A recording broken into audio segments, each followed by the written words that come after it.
Welcome to Conversations about Crohn's and Colitis. I'm your host, Sonya Goins. Approximately 25,000 Minnesotans are impacted by the inflammatory bowel diseases. However, many folks are in the dark when it comes to education and empowerment. But we're hoping to change that by having an open dialogue. Joining me today is Crohn's patient Jamie Ogborn. Thanks for joining us. Yes, thanks for having me. So, we're like best buds, so we know each other, but I still don't really know her story. So, when were you diagnosed with Crohn's disease?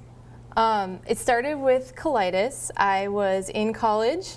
I all of a sudden just was really tired. I thought it was because I worked late. I changed jobs. It just got worse. I started having joint pain and other issues. And eventually my mom here in Minnesota was like, Jamie, you need to go into the doctor, get checked out. And she gave me a whole list of things to ask questions on. And I figured the doctor was just gonna do some labs, give me some antibiotics, send me home, and she didn't. It led to the diagnosis of ulcerative colitis. I had Lyme's disease at the time, and I had my first surgery, and it was just a scary situation for someone who's 19 years old. I was going to say, because you were in college, did you continue going to school, or what happened? Yep, so the first college, originally when I had that surgery, I was out for 2 weeks, so they called, and they're like, you're kicked out, you need to move your stuff out. I got through the process to reapply. They let me back in, but they were pretty strict that if you can't keep going here, you're going to have issues. So Bemidji State took me on. I did a lot of it online. It was very flexible with the surgeries and whatnot I had to have, and I was able to keep going. What was that like when they told you, okay, I have ulcerative colitis? What did that do to you mentally?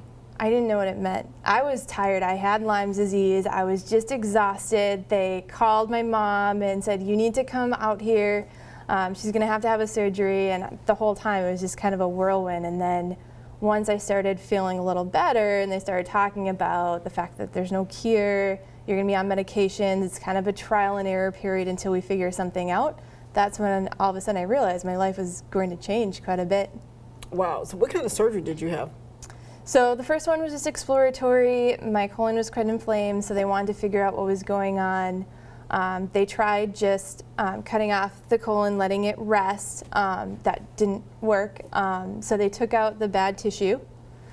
And then after that, it was clear that my colon was just going to constantly be attacked. So they said there's a good chance with the fact it's only been in your colon that we can remove your colon, and that'll be essentially a cure for now, and we'll see if that helps things. And luckily it was very helpful, and I went several years without any medications. Okay, so when did they say, okay, no, you have Crohn's disease? How did that transpire? So I moved back to Minnesota, went to my hometown. They have great surgeons there, and the surgeon did the colonoscopy, and I had a fistula that was causing a lot of issues. And he's like, this is not colitis, this is Crohn's disease. This is not going to just go away on its own. We need to do something. For people who are listening and watching us, what's a fistula?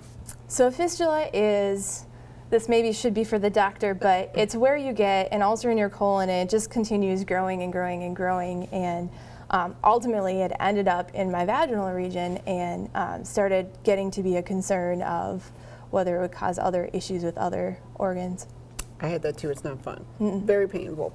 So besides your colon, do you have joint pain or any other kind of Yep. When I first went in, actually, my knee was swelling up, and this was something I was used to, so I just made excuses like it happens, and sometimes joint pain. 2 years ago, my eye started swelling up, and I actually got an ulcer in my eye, which I didn't even know was possible. So different things creep up here and there. You always know in your gut that something's not right, and you just have to figure out what it is and what's going to calm it down. Yeah. Well, you're pretty positive. You're really active with the Crohn's Colitis Foundation. What keeps you going? I think it's just knowing that there are alternatives. You don't just have to sit in pain.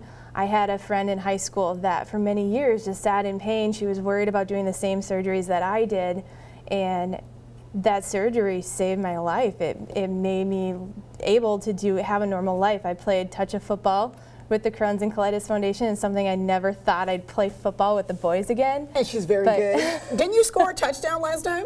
No, I caught an interception and I didn't know what to do with the ball. But anyway, I caught the ball. That was good. So just getting my life back, it just makes me realize that life is really precious, and Crohn's disease isn't a terrible thing. I got a lot of humanity out of it. I've understood some things that I've never would have otherwise understood, and ultimately became a stronger person. I was going to say, it seems like it made you really strong. Oh, well, physically too, because she runs for Team Challenge too, and she's fast. You're faster than me. I walk. My friend who got me started with Crohn's and Colitis Foundation said I could run or walk the whole way, and that's what got me started. And then when you're in Vegas, you just run. It's fun. Everyone's cheering you on, and you go a lot faster when there's a lot of people cheering you on. You're right. That's true. Are you going to participate in any other events like spin or anything? Yep. I've participated in one spin. I usually volunteer. What was that like? It was a lot of fun. I never even thought about biking and a stationary bike being fun, but the instructors are incredible. Really? They keep you going. It's kind of like Team Challenge, where there's constantly people cheering you on. Your stats are up there, so you don't want to be the last one. And how's the music? Is it pretty good? music's awesome. Okay. It literally is a party on a bike. Really? It's a lot of fun. I might do that. You need to. I can see myself doing that. You've also been very active with Camp Oasis. Yes. When did you start participating with that? When I moved to Minneapolis and got started with the Crohn's and Colitis Foundation, my first race, they had an honored hero, Aria. You probably know her, and she was talking about her experience, and she was talking about camp. And I was 21 years old, didn't have much of a life, so I said, why not take a week off and help out with camp? And it ends up being the best week of my summer. We should tell folks what Camp Oasis is. So Camp Oasis is a camp for kids with Crohn's and colitis. It gives them a chance to have a normal summer week.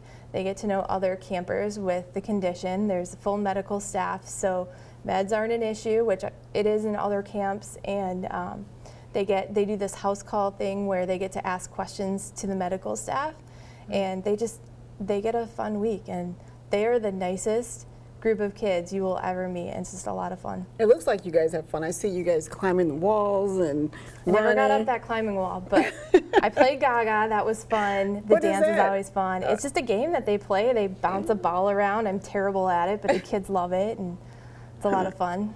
Okay. Well, lastly, what would you tell somebody who's newly diagnosed with Crohn's or ulcerative colitis? What would you tell them? Be patient. Be strong. If someone tells you there's nothing wrong, but you feel like there's something wrong, get a second opinion, and definitely look at your resources. The Crohn's and Colitis Foundation is very helpful. You probably know several people that have Crohn's and colitis that will help you through. The support groups are incredible. They help you find great doctors. It's better when you have a referral from someone who's gone through it. When you're thinking about surgeries and you're very nervous, people who have had it will tell you what to expect, and it makes it so much easier. It is so much better when you know you're not alone. Yeah. Yeah. And being able to joke around some of the awkward things that happen is so much easier. I know, because so we're good friends. We tell poop jokes. Camp. I've never heard so many poop jokes in my life, but that's the only place where they can really have those jokes and understand each other. Yeah, because there's so much about this disease that's not funny. To be able to relate to people and have somebody go, yeah, I know what you're going through, and be supportive, it kind of makes you stronger, doesn't it? Yeah. Yeah.